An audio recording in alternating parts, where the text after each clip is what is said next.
నమస్తే. Welcome to number 1 news. Top అనాలిసిస్‌కి స్వాగతం. నేను రవీంద్ర. Sajjala productions, Jagan direction. ఇప్పుడు ఆంధ్రప్రదేశ్ రాజకీయాల్లో ఈ మాట ఎక్కువగా వినిపిస్తుంది. దీనికి ప్రధానమైనటువంటి కారణం ఏంటంటే, 5 ఏళ్ల పాటు అధికారాన్ని అడ్డుపెట్టుకొని అడ్డగోలుగా అక్రమాలకు, అవినీతికి, అరాచకాలకు పాల్పడింది అనేది ఒక్కొక్కటిగా బయటకొస్తున్నటువంటి అంశం. ఇదేదో కావాలని మేము వైఎస్ఆర్సీపీ మీద ఏదో కుట్రతో చెప్తున్నది కాదు. ఎందుకంటే రాజకీయ వర్గాల్లో, ఆయా పార్టీల్లో, ప్రజల్లో ఏం జరుగుతుంది, చర్చ ఏం వినిపిస్తుంది అనే దాని మీదే నేను ఈ టాపిక్ తీసుకున్నా. ముఖ్యంగా 5 ఏళ్ల పాటు అధికారంలో ఉన్నటువంటి వైఎస్ఆర్సీపీ, ఆ పార్టీలోని నాయకులు ఎలాంటి అక్రమాలకు పాల్పడ్డారు అనేది చాలా క్లియర్గా మనకి అర్థమవుతుంది. దానికి ప్రత్యక్ష ఉదాహరణ జరుగుతున్నటువంటి అరెస్ట్లే.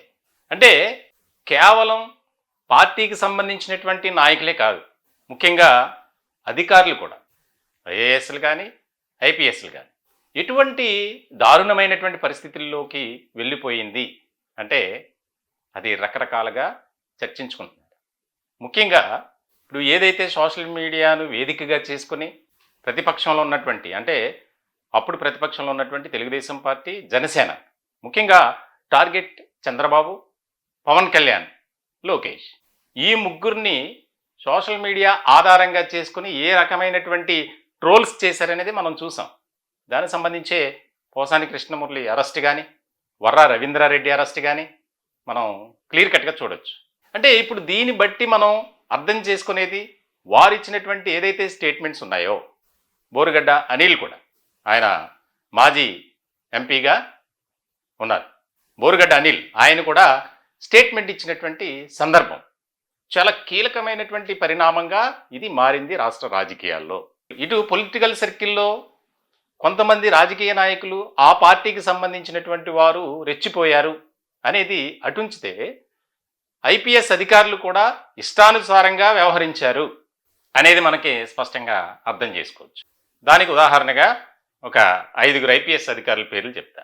1 పిఎస్ఆర్ ఆంజనేయులు, కాంతిరామ్ టాటా, విశాల్ గున్ని, సంజయ్, తాజాగా పివి సునీల్ కుమార్.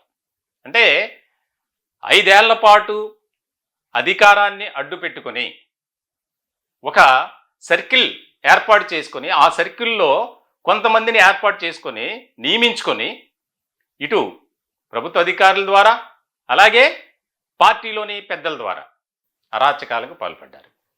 ఇప్పుడు దీనంతటికీ కర్త కర్మ క్రియ ఎవరయ్యా అంటే సజ్జల ఫాదర్ అండ్ సన్. వారు ఇచ్చినటువంటి స్టేట్మెంట్లోనే క్లియర్గా అర్థమవుతుంది.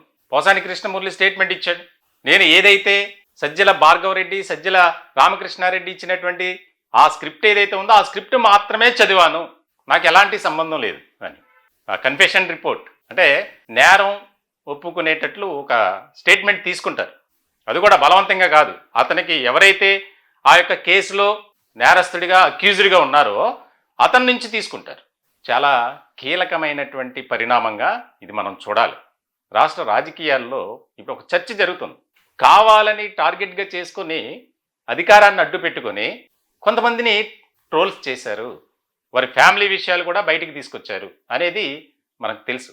ఇటువంటి సందర్భంలో కూటమి అధికారంలోకి రాగానే వారిపై నివేదిక, ఎవరైతే ఎలాంటి అక్రమాలకు పాల్పడ్డారో సోషల్ మీడియా వేదికగా కావచ్చు, అలాగే ప్రభుత్వ అధికారులు కూడా దాని మీద విజిలెన్స్ కమిటీ అంతర్గతంగా ఎంక్వైరీ చేసిన తర్వాత మాత్రమే చర్యలు తీసుకుంటున్నారు.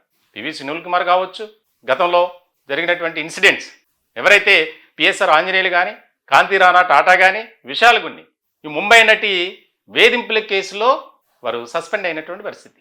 సంజయ్, ఆయన కూడా అధికారాన్ని అడ్డు పెట్టుకుని అక్రమాలకు పాల్పడ్డారు, భారీ ఎత్తున అవినీతి చేశారని. అలాగే పివి సునీల్ కుమార్, ఆయన ఎలాంటి అనుమతి లేకుండా విదేశాలకు వెళ్ళారు అనేది. అంటే ఎన్ని రకాలుగా వారిపై అభియోగాలు వచ్చినా, ఆరోపణలు వచ్చినా, విమర్శలు వినిపించినా దానికి సంబంధించి కూటమి ప్రభుత్వం చాలా ఒక పక్కా వ్యూహంతోనే ముందుకు అడుగులు వేసిందని చెప్పాలి. ఎందుకనంటే ఒక వ్యక్తిపై ఏదైనా ఆరోపణ వస్తే దానికి సంబంధించి నిజ నిర్ధారణ ఎంతవరకు వాస్తవం అనేది పరిశీలించాలి. ఆ పనే ఇప్పుడు కూటమి ప్రభుత్వం చేసింది.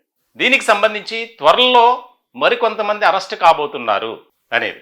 ఎప్పుడైతే పోసాని కృష్ణమురళి అరెస్ట్ జరిగిందో అప్పటి నుంచి వైఎస్ఆర్సీపీ నేతల్లో ఒక రకమైనటువంటి టెన్షన్, ప్రతి ఒక్కరూ జంప్ అయినటువంటి పరిస్థితి. ఎవరైతే ప్రధానమైనటువంటి ఆరోపణలు ఎదుర్కొన్నారో సజ్జల రామకృష్ణారెడ్డి అలాగే సజ్జల భార్గవరెడ్డి ఇద్దరు కూడా పారిపోవడమే కాదు, ఆ ఇద్దరు కూడా ఒక లాయర్ని పెట్టి రాష్ట్ర హైకోర్టులో యాంటిసిపేటరీ బెయిల్ వేశారు, బెయిల్ పిటిషన్ వేశారు. అంటే ముందస్తు బెయిల్, అంటే తప్పు చేశామని ఇండైరెక్ట్గా ఒప్పుకోవడమే దాన్ని.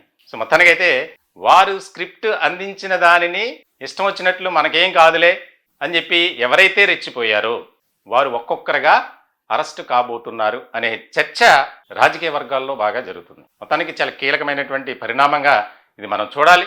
రాష్ట్ర రాజకీయాల్లో వైఎస్ఆర్సీపీ పరిస్థితి ఒక రకమైనటువంటి సిచ్యువేషన్కి వెళ్ళిపోయింది. సో ఇటువంటి సందర్భంలో రాబోయే కాలంలో ఈ రకాల కేసులో ఎంతమంది అడ్డంగా బుక్ అవుతారు, అంటే ఒక రకంగా పోసాని కృష్ణమురళి బలిపశువు అయ్యారు అనేది చర్చ జరుగుతుంది.